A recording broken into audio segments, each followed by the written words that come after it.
Hello, Anchal. How are you? A Hello, warm sir. welcome. Please tell me what do you want to I ask? am fine, sir. बताइए क्या पूछ रहे हैं आप? Sir, I want to ask about digital public infrastructure, what we can understand from it. Digital public infrastructure. तो पहली बात तो बताइए कि मैं आपसे पूछता हूँ, इंडिया में डिजिटल पब्लिक इंफ्रास्ट्रक्चर है कि नहीं है? Sir, it is there.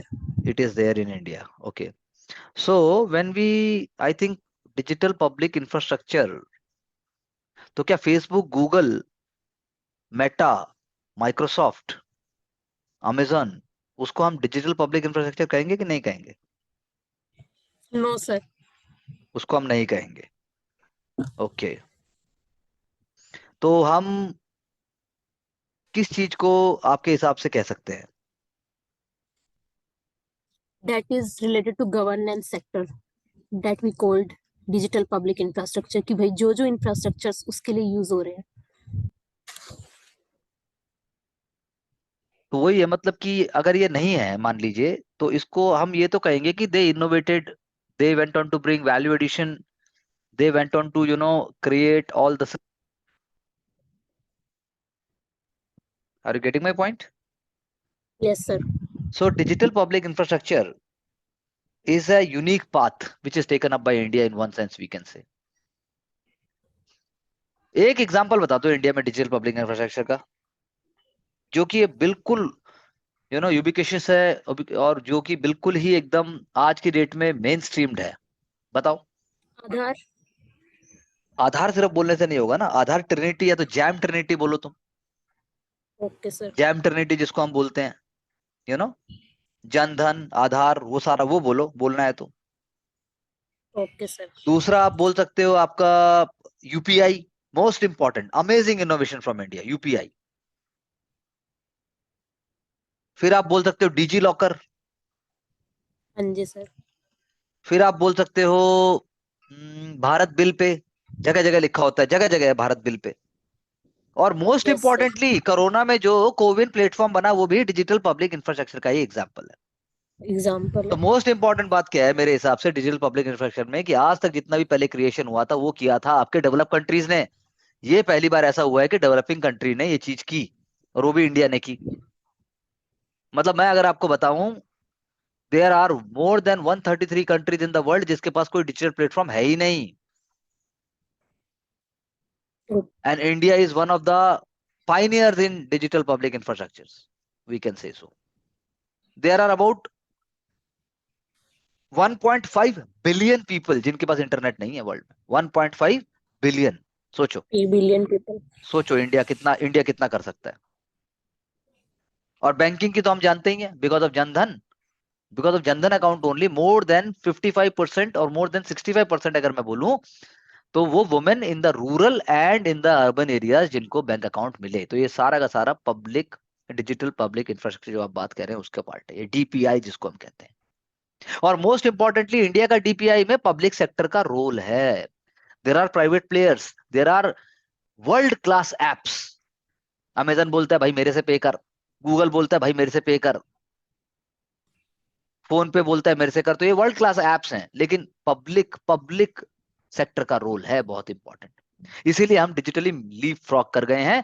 इसीलिए we are one of the most advanced nations in terms of digital infrastructure. ये है आपका पब्लिक प्लेटफॉर्म जिसको हम कहते हैं। Digital. हाँ, डिजिटल। और मोस्ट इंपॉर्टेंटली क्या है, मोस्ट इंपॉर्टेंट क्या है, ये एपीआई यानी एप्लीकेशन प्रोग्रामिंग इंटरफेस जो है उनके ओपन है, ओपन एपीआई है, सबके लिए एक्सेस है।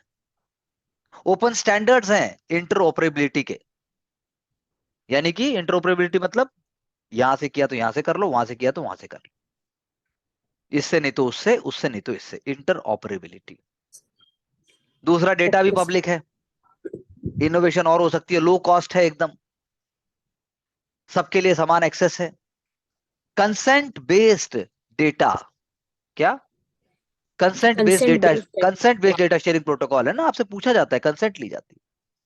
हाँ जी, सर. इससे डिजिटल डिवाइड खत्म होता है, इससे लेवल प्लेइंग फील्ड है सबके लिए। यानी कि ये क्या हो गया, इंडिया के फ्यूचर के लिए बिल्डिंग ब्लॉक हो गया ये। यानी नया इंडस्ट्रियल रिवोल्यूशन आ गया, डिजिटल इंडस्ट्रियल रिवोल्यूशन इंडिया लेके आ गया उस तरीके से। What India has done in 10 years it could not have been possible may be in 50 years, we really don't know. तो यूपीआई आर्किटेक्चर जो है वो इसका एक बहुत बड़ा एग्जाम्पल है फेयरनेस का। और क्या बोलोगे फेयरनेस के अलावा, बताओ कोई कीवर्ड बोलो। Transparency, transparency, very good. और बोलो, वेरी गुड, और करप्शन बोलो। फ्री, नहीं नहीं, करप्शन फ्री तो एक बड़ा, हाँ ठीक है, ट्रस्ट ट्रस्ट। एंड इंक्लूसिविटी, यानी सारे वर्ड हमारे हाँ जी, एग्जामिनेशन रिलेटेड भी है, इंक्लूसिविटी भी है।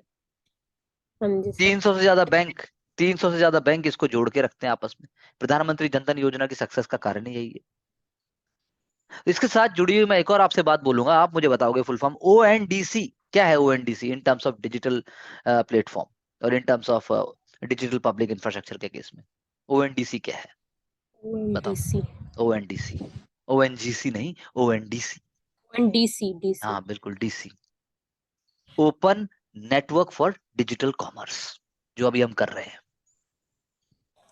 Open network, open network for digital commerce. Digital commerce. हाँ, डिजिटल कॉमर्स, यानी कि सेम इक्विटी मिले, एक्सेस मिले, इक्विटी मिले, स्मॉल और MSME, micro and small and medium enterprises को भी। एंटरप्राइजेस को। कॉम्पिटेटिवनेस भी आएगी, फेयरनेस भी होगा, एफिशिएंसी भी आएगी वैल्यू चेन में। और सबसे इंपॉर्टेंट क्या है कि हमारा जो मैक्सिमम जो है रिटेल सेक्टर वो ऑनलाइन नहीं है। You know digital commerce yes जो है सर। वो एक लिमिटेड है ऑनलाइन प्लेटफॉर्म में। बड़े बड़े प्लेयर्स तो अब हैं, आप रिलायंस की बात करो, you talk about Amazon, you talk about Pantaloons and all these things are there, but where is the common, where is the common, जो जो माइक्रो है वो कहाँ है। तो यानी कि ऑनलाइन शॉपिंग जैसे आप यूपीआई कर रहे हो ना, ऐसे ही ऑनलाइन शॉपिंग भी हो जाएगी। आपके पास चॉइस होगी, सारे ब्रांड्स एक ही उसके ऊपर, ढूंढो भाई क्या लेना है, आपको ले लो जो लेना है। ऐसा भी पॉसिबल है। ONDC will revolutionize how people transact, how people do online shopping, and they will have more negotiation power. मेरा मानना है ऐसा कोचिंग के उसमें भी होना चाहिए, ताकि स्टूडेंट्स को राइट अप्रोच मिले। एनीवेज, तो पॉइंट ये है, तो डिजिटल पब्लिक इंफ्रास्ट्रक्चर पे आपको वैसे तो लिखा हुआ मिल जाएगा, डिजिटल हो गया और पब्लिक हो गया और इंफ्रास्ट्रक्चर क्या हो गया, ये सारा इंफ्रास्ट्रक्चर जो मैंने आपसे डिस्कस किया। But then this is the approach we require, this is the approach we require for understanding the whole concept in terms of both prelims, mains and also for the interview examination. Interview. और बताओ, और कोई doubt है तो इससे related, या कुछ और पूछना है तो। सर तो इसकी कोई लिमिटेशन भी होगी इन लिमिटेशन टर्म्स इसकी ऑफ यही अगर। है कि लिमिटेशन इसकी यही है डिजिटल पब्लिक इंफ्रास्ट्रक्चर की, कि भाई वो जो है अपने आप को अपडेटेड रखे, साइबर सिक्योरिटी स्टैंडर्ड्स मेंटेन होने चाहिए, डेटा का ब्रीच ना हो, ये सारी चीज होनी चाहिए उसके लिए। और सिटीजन अवेयर हो, डिजिटल सिटीजन चाहिए। जैसे मान लीजिए ओके किसी के सर। घर में, मान लीजिए किसी के घर में है एक अकाउंट, और मान लीजिए फैमिली में 2 मेंबर हैं, और दोनों ने जो है सेम अकाउंट से लॉगिन कर दिया, एक के अकाउंट में पैसे ट्रांसफर हो गए, तो परिवार परेशान हो जाता है कि हमारे यस पैसे सर। कहाँ गए? कहाँ गए, कहाँ गए। लेकिन डिजिटल में ट्रेल छोड़ता है, यस डिजिटल में सर। ट्रेल है, बच के नहीं जा सकते। जा सकते हैं। That is why our honourable prime minister always says कि डिजिटल पब्लिक इंफ्रास्ट्रक्चर जैसे संभालने के लिए, उसको प्रमोट करने के लिए, अगर गवर्नमेंट सर्वेंट्स भी हैं तो वो गवर्नमेंट सर्वेंट हैं, सेवक, गवर्नमेंट सर्विस सेवा, प्रशासनिक सेवा। जब आप प्राइवेट सेक्टर में जाते हो तो सेवा नहीं बोलते, आप वहां बोलते हो जॉब। यहाँ क्या जॉब। है, सेवा। सेवा। हाँ, प्लीज सेवा। Remember this difference and we will talk further. If any other doubt, just get back to me anytime. Thank you very much and have a good day. Thank you sir. Okay sir.